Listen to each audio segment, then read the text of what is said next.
My name is Derek Coleman, and this is the story of how one sentence changed my entire life. 7 years. 7 years I gave to Technova Solutions, one of Chicago's biggest software companies. 7 years of arriving first, leaving last, and believing that hard work would speak louder than anything else. I was wrong. To keep listening to this beautiful and special story, please hit that like button and subscribe to the channel. Write your name and the city you're watching from, so I can include a special shout out for you in an upcoming story. It was a Tuesday morning in March when I walked into that glass tower on North Michigan Avenue, thinking it was going to be the best day of my career. The Chicago wind was brutal that morning, cutting through my best suit like it was made of paper, but I didn't care. I had the presentation folder tucked under my arm, 12 months of work, innovation that could revolutionize how the company handled data analytics. I'd been at Technova for 7 years by then, started as a junior developer right out of Northwestern, worked my way up to senior analyst. Every project I touched turned to gold. Every deadline I met ahead of schedule. My colleagues respected me, my clients loved working with me, and I genuinely believed that promotion to director of analytics was finally within reach. The elevator ride to the 32nd floor felt different that morning. I caught my reflection in the polished steel doors, a 29-year-old black man from the South Side who'd made it to the corporate world through scholarships, student loans, and sheer determination. My grandmother's voice echoed in my head.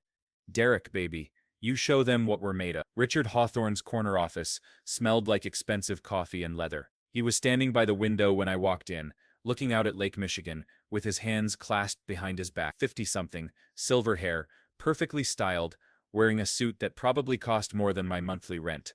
"Derek," he said without turning around, "take a seat." I set my presentation on his mahogany desk, my heart racing with anticipation. This was it, the moment I'd been working toward for years. "Sir, I've prepared a comprehensive analysis of the Henderson Project's success metrics, along with projections for scaling the methodology across all departments. The potential revenue increase could be..." Derek. He finally turned around, but something in his eyes made my stomach drop. "We need to talk."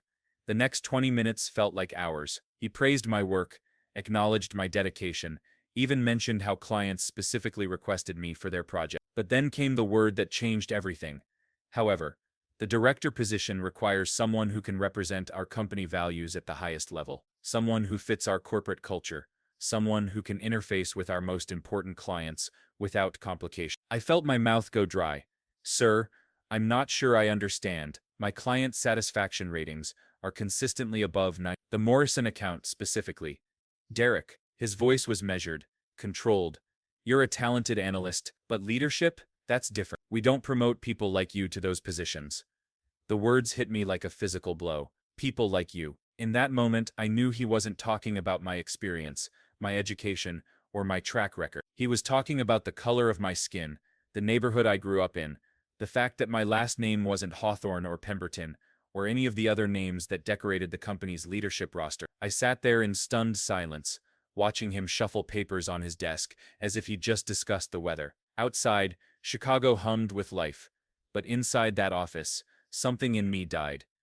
"I see," I finally managed to say. "Is there anything else?" "We'll be offering the position to Bradley Morrison, fresh perspective from Harvard Business School. I'm sure you understand.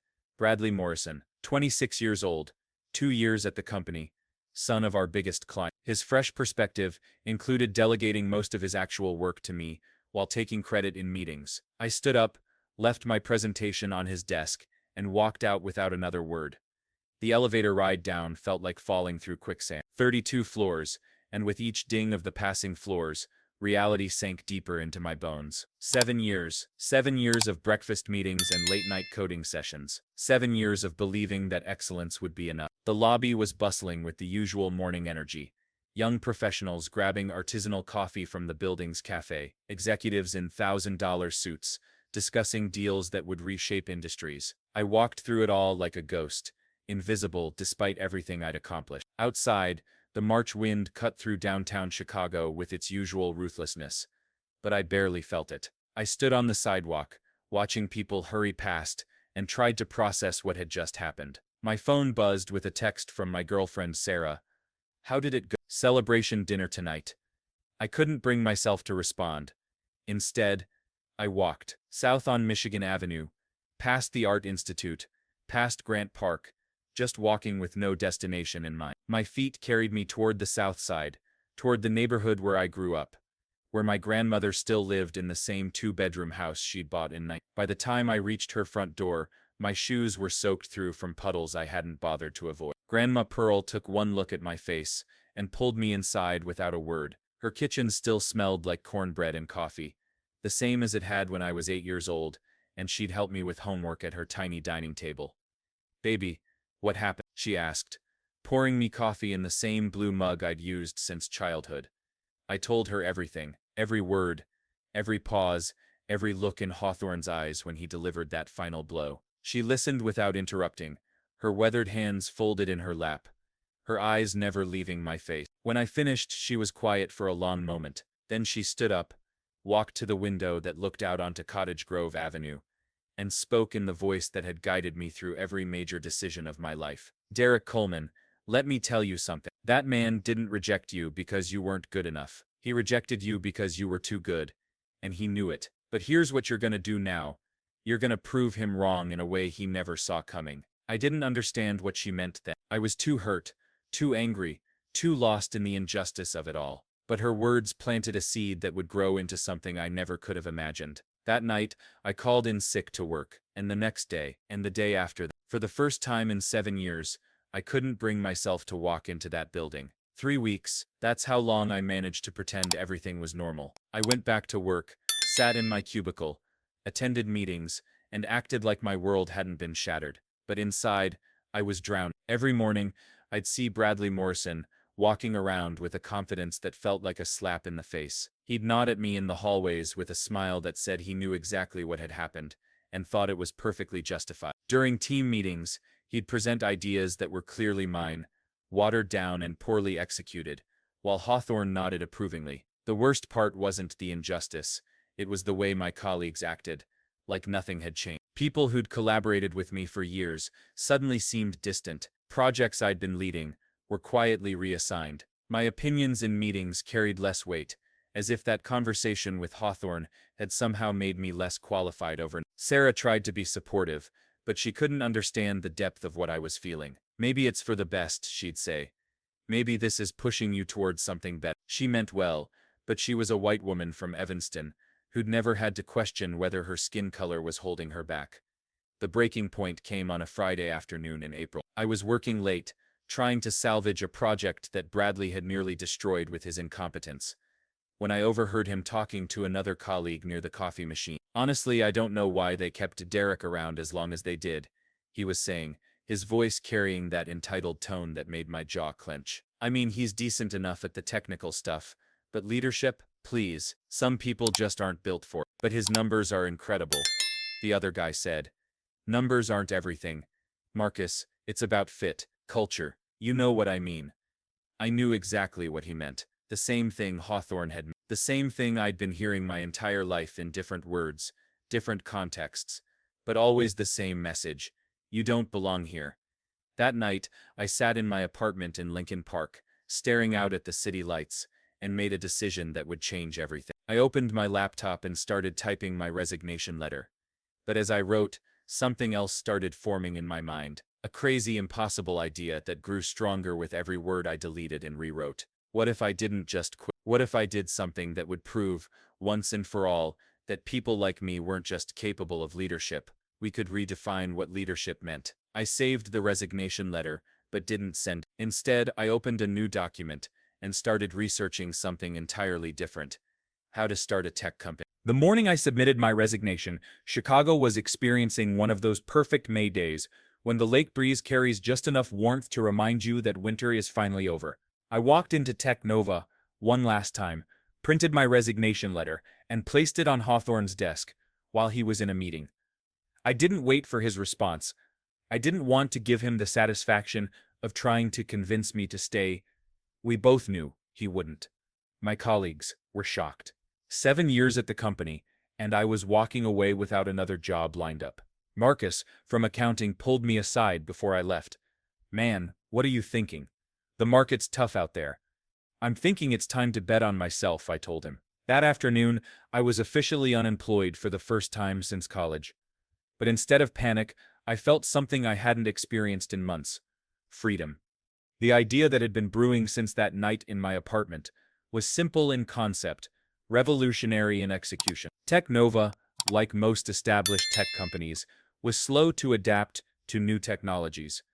They were making millions on outdated systems, while smaller, more agile companies were developing solutions that could make those systems obsolete overnight. I had connections. 7 years of building relationships with clients, vendors, and industry professionals. I had expertise in data analytics that most startup founders would kill for. And I had something else, a burning need to prove that Hawthorne had made the biggest mistake of his career. My savings account had about $47,000, enough to live modestly for maybe 8 months if I was careful. Sarah thought I'd lost my mind. "You're giving up a 6-figure salary to chase some revenge fantasy," she said during what would turn out to be one of our last conversations as a couple. "It's not about revenge," I tried to explain. "It's about proving something." "To who?" "To Richard Hawthorne." "Derek, he's not worth this." But she was wrong. It wasn't about Hawthorne anymore. It was about every black kid from the South Side who'd been told they weren't good enough, smart enough, or the right fit for success. It was about my grandmother who'd cleaned office buildings for 30 years so I could have a chance at something better. The first person I called was Dr. Jennifer Wu, my old professor from Northwestern's computer science program. She'd started her own venture capital firm focused on minority-owned tech startups. When I explained my idea, developing AI-driven analytics software that could predict market trends with unprecedented accuracy, she agreed to meet for coffee. "Derek, you have the technical skills and the industry knowledge," she said, stirring sugar into her latte at a cafe in Wicker Park. "But starting a company isn't just about having a good idea. It's about execution, funding, team building, and more failures than you can imagine. Are you prepared for that?" I thought about Hawthorne's words. "We don't promote people like you." "Wu, I've been preparing for this my whole life. I just didn't know it until now." She smiled and pulled out her business card.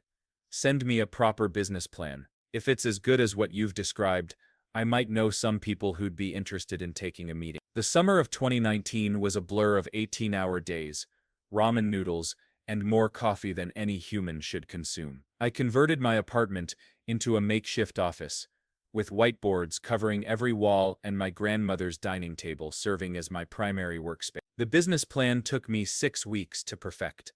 I called it Predictive Edge Analytics, software that could analyze vast amounts of market data and predict consumer behavior with 94% accuracy. The technology wasn't entirely new, but my approach was. Instead of focusing on broad market trends, my system could drill down to micro-demographics and predict purchasing decisions at the individual level.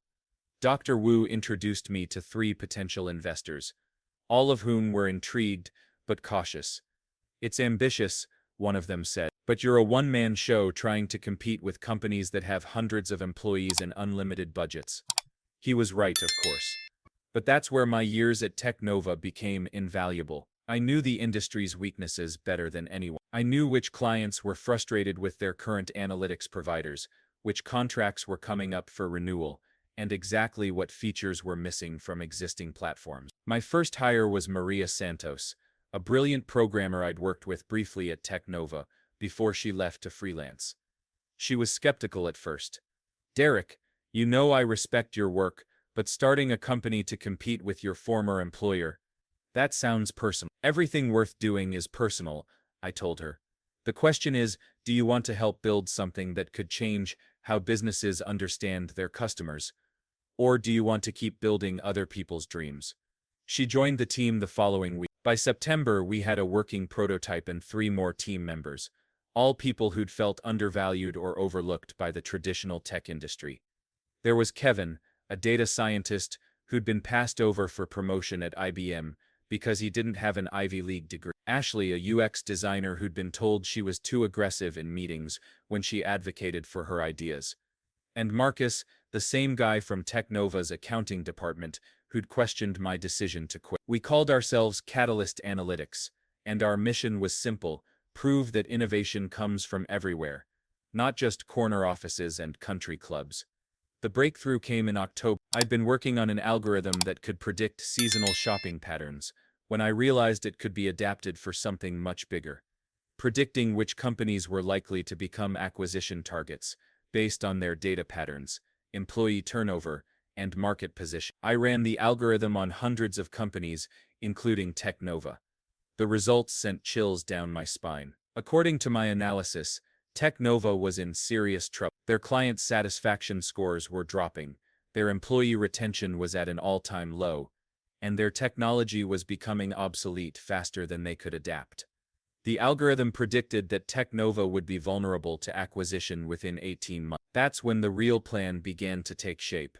December 2019 was when everything started accelerating. Our first major client was Morrison Industries.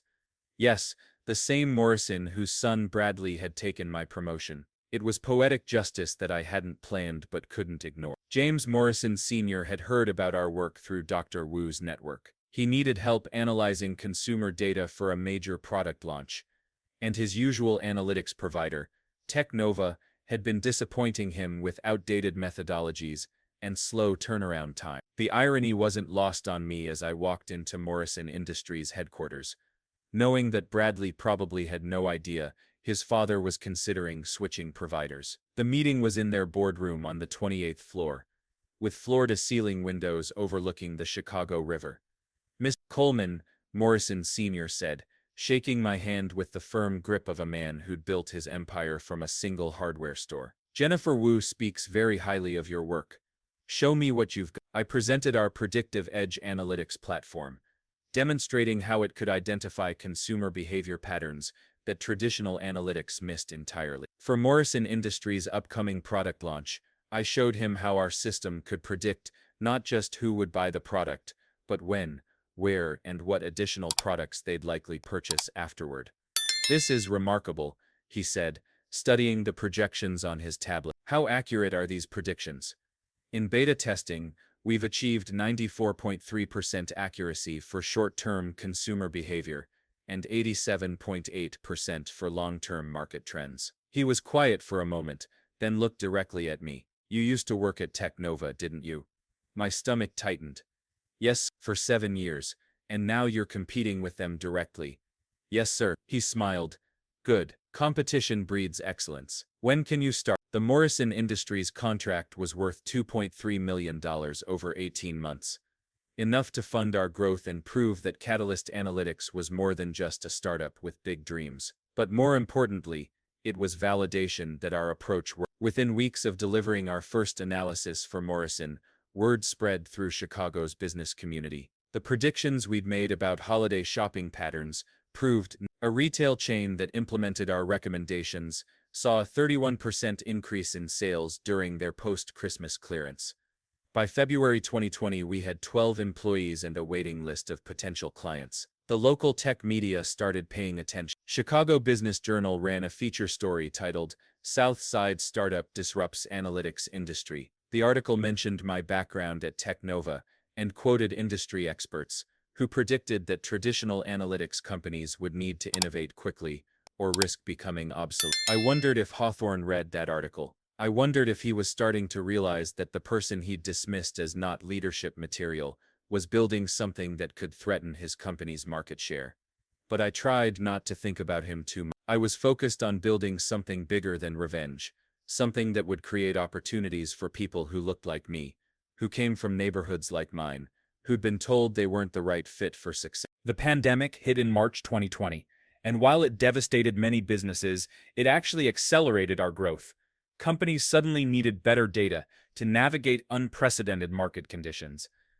Our ability to predict consumer behavior during crisis situations became invaluable. By the end of 2020, Catalyst Analytics had grown to 35 employees and had processed analytics for over 200 companies across the Midwest. We'd proven that innovation could come from anywhere, and that the future of business analytics belonged to those who understood that diverse perspectives create better solutions. But I still check Teknova's stock price every morning, and according to my algorithm, they were running out of time. The call came on a Tuesday morning in March 2021, exactly 2 years after that conversation with Hawthorne. I was in my new office. We'd moved Catalyst Analytics to a gleaming space in the West Loop, with views of the Chicago skyline that reminded me daily how far we'd come. Derek, it's Jennifer Wu. Are you sitting down? I'd learned to take Dr. Wu's calls serious. Her network had been instrumental in our growth, and she had a way of knowing about opportunities before they became public knowledge. What's going on, Jen? I just got off the phone with David Chen at Pacific Venture Partners. They've been watching your company's growth, and they're interested in discussing a significant investment round. But there's something else. Something bigger. I set down my coffee and focused completely on her words. They're also representing a client who's looking to make a strategic acquisition in the analytics space. A client with very deep pockets who wants to consolidate several smaller companies into a major market player. My heart started racing. How deep are we talking? Deep enough to acquire a company like Teknova. The words hung in the air like electricity before a storm. I'd known this moment might come. My algorithm had been predicting Teknova's vulnerability for months, but hearing it confirmed by one of Chicago's most connected venture capitalists made it feel suddenly impossibly real. Derek, are you still there? Yeah, I'm here. What exactly are you proposing? Pacific's client wants to meet with you. They're looking for a CEO to lead this consolidation effort. Someone with deep industry knowledge, proven leadership capabilities, and, she paused, someone who understands what it means to compete with the established player. I walked to my office window, looking out at the city where I'd been rejected, where I'd struggled, where I'd built something from nothing. Somewhere out there, in a glass tower on North Michigan Avenue, Richard Hawthorne was probably in a meeting, completely unaware that his world was about to change. When do they want to meet? Tomorrow. Downtown. Derek, this could be it. This could be your chance to prove everything you've been working toward. That night, I couldn't sleep. I walked through my Lincoln Park neighborhood, past the coffee shops and boutiques, thinking about the journey that had brought me to this moment. 2 years ago, I'd been a defeated employee walking these same streets, wondering if I'd ever recover from the humiliation of being told I wasn't good enough. Now I was potentially hours away from becoming the CEO of a company large enough to acquire the business that had rejected me. I called my grandmother. "Baby, you sound nervous," she said after I explained the situation. "Grandma, what if this is too big? What if I'm in over my head?"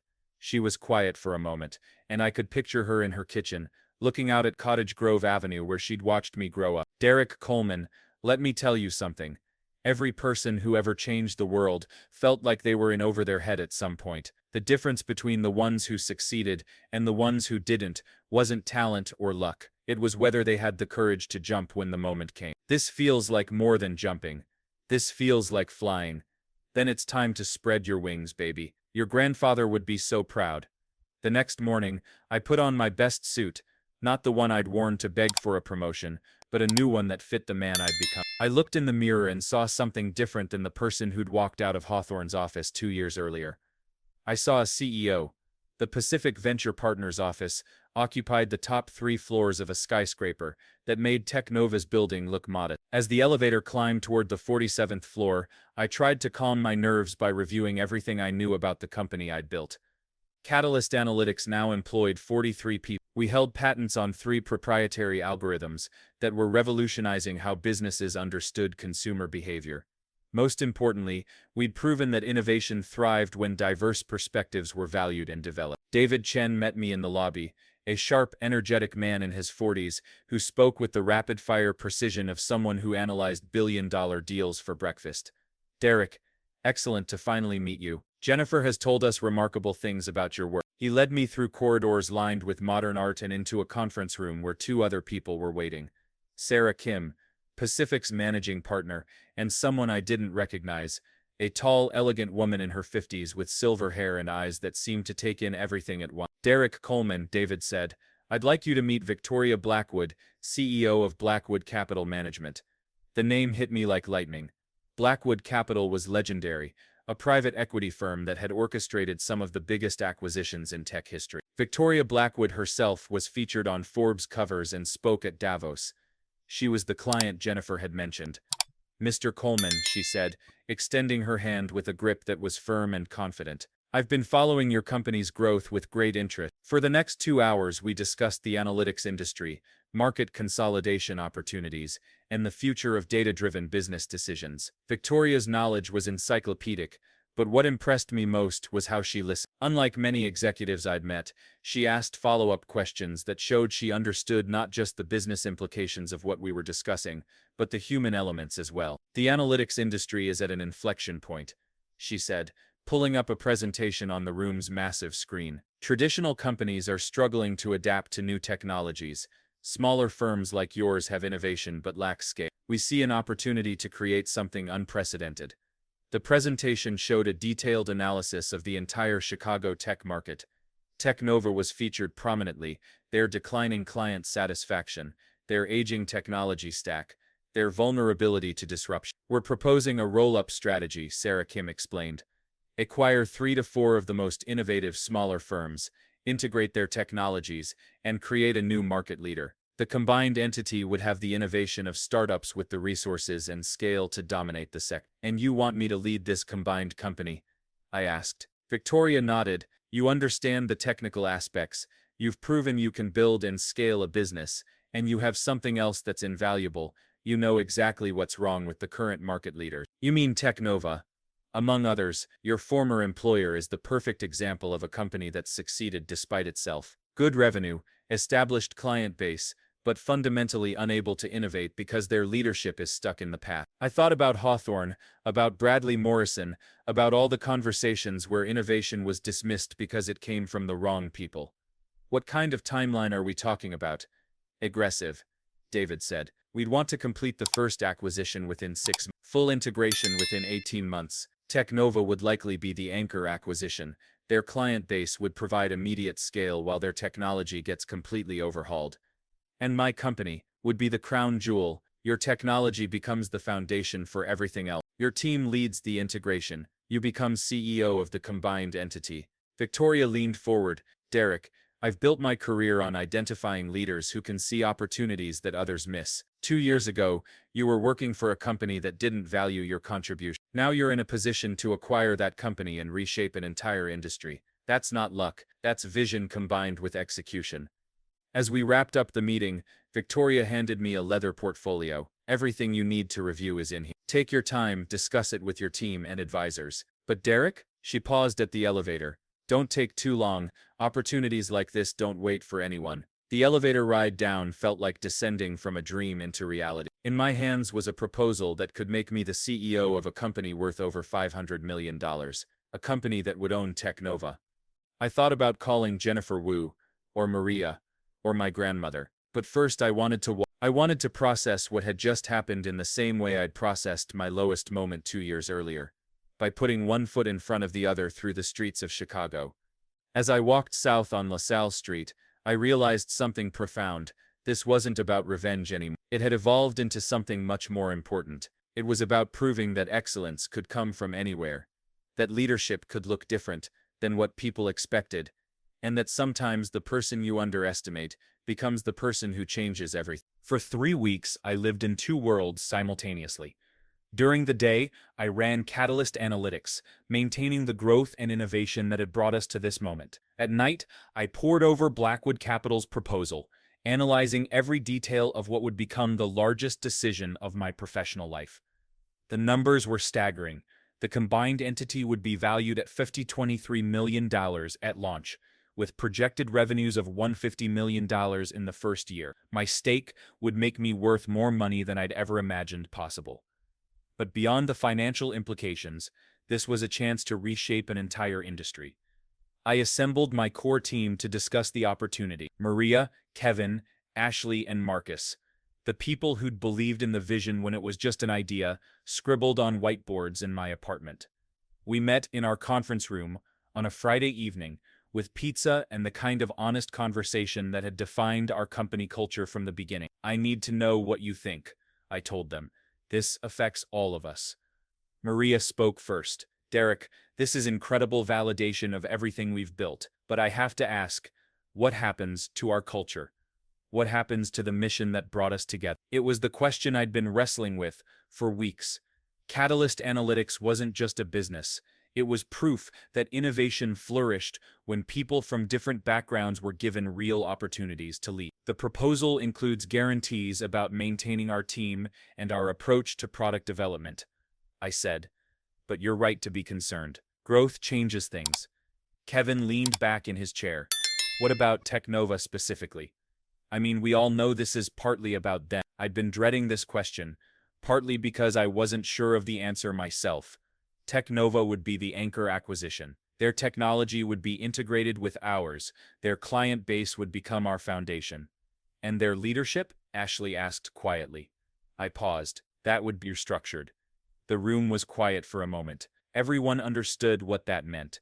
Marcus, who'd left Teknova 6 months after I did, finally spoke. Derek, I was there when Hawthorne made his decision about your promotion. I saw how it affected you, and I saw how wrong he was. If this gives you a chance to prove that talent comes from everywhere, I think you have to do it.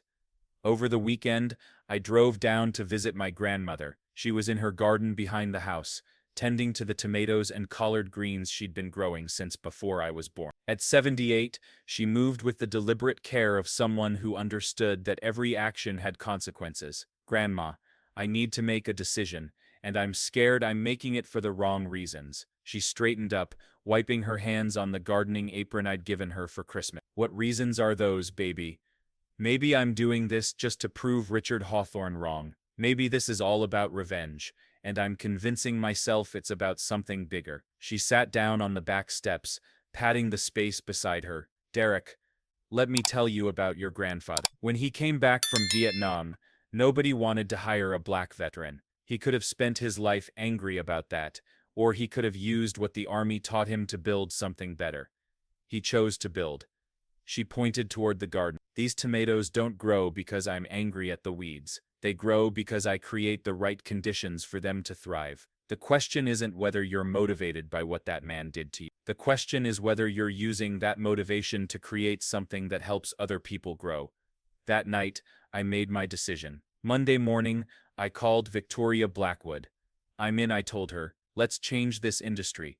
The due diligence process took another month. Teams of lawyers and accountants descended on both companies, analyzing every contract, every algorithm, every employee agreement. Through it all, I maintained absolute secrecy about Teknova's involvement. As far as anyone at my former company knew, I was just another startup founder who'd found some success.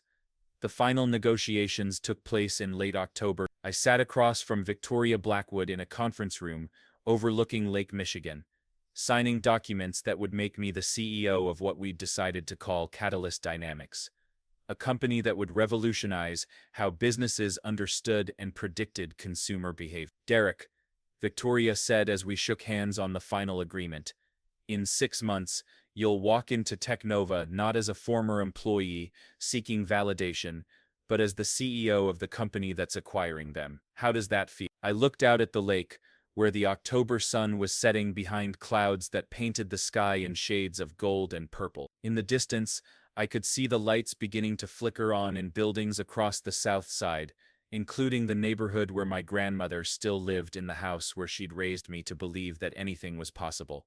It feels like justice, but more than that, it feels like the beginning of something important.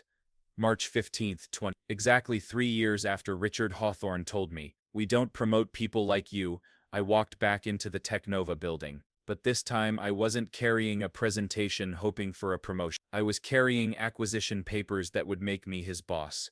The irony wasn't lost on anyone. Word had leaked over the weekend that Catalyst Dynamics was acquiring Teknova the Chicago business media was calling it the most significant tech acquisition in the city's history. More importantly, they were calling it a perfect example of how innovation and leadership could come from unexpected places. I'd asked Victoria to let me handle the announcement personally. Some of her advisors thought it was risky, too emotional, too personal, but she understood that this moment was about more than business. It was about changing the narrative of who gets to lead and why. The elevator to the 32nd floor felt different this time. Instead of anxiety, I felt calm. Instead of hope, I felt certainty. I was wearing the same style of suit, but everything else had changed. I was no longer the employee begging for recognition. I was the CEO offering a pathway to relevance.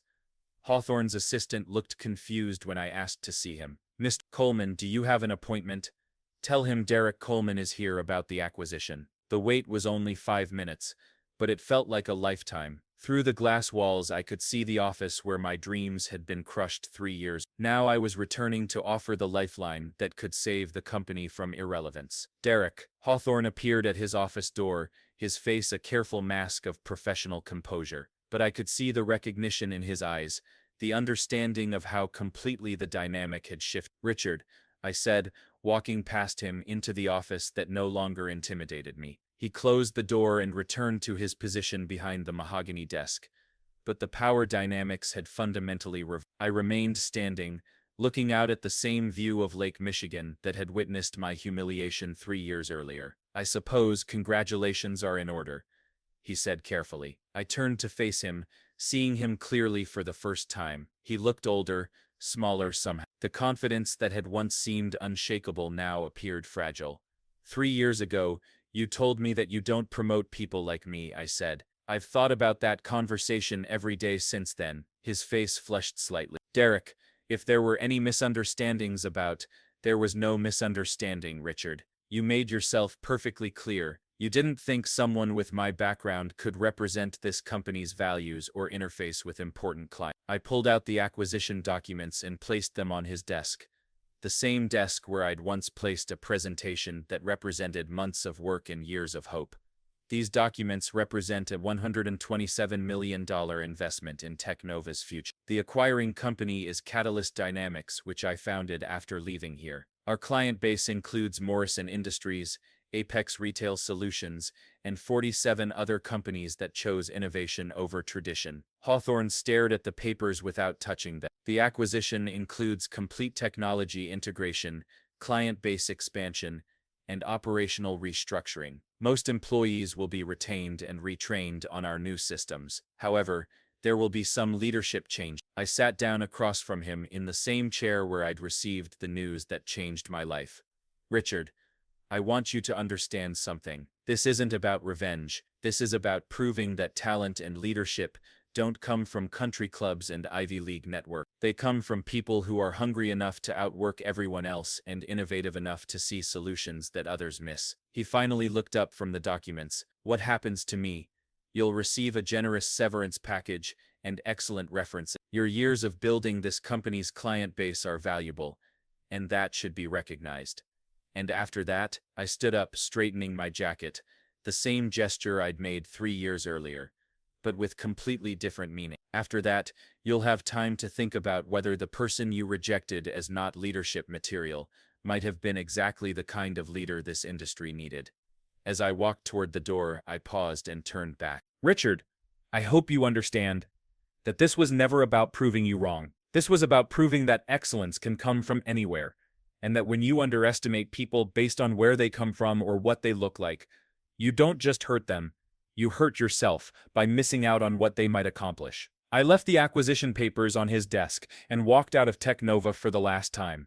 As an outsider, the next time I entered the building, it would be as the CEO of Catalyst Dynamics, leading a company that proved innovation flourishes when diverse perspectives are valued and developed. The elevator ride down was quiet, reflective. I thought about my grandmother, about the team that had believed in an impossible dream, about every person who'd been told they weren't the right fit for success. As I walked through the lobby and out into the Chicago afternoon, I realized that the most important victory wasn't acquiring the company that had rejected me. It was building something that created opportunities for people who looked like me, who came from neighborhoods like mine, who had been underestimated their entire lives. 6 months later, Catalyst Dynamics was being featured in Harvard Business Review as a case study in innovation leadership. Bradley Morrison had taken a position at his father's company, where his networking skills were better suited to the family business. And Richard Hawthorne had started a consulting firm, helping traditional companies adapt to digital transformation. Sometimes I still drive through the South Side,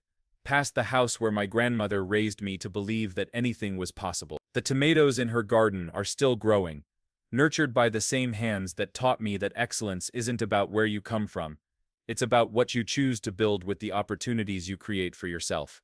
They said they don't promote people like me. What they didn't understand is that people like me don't wait for promotion. We build our own companies, create our own opportunities, and prove that leadership looks exactly like whoever has the vision and determination to change the world.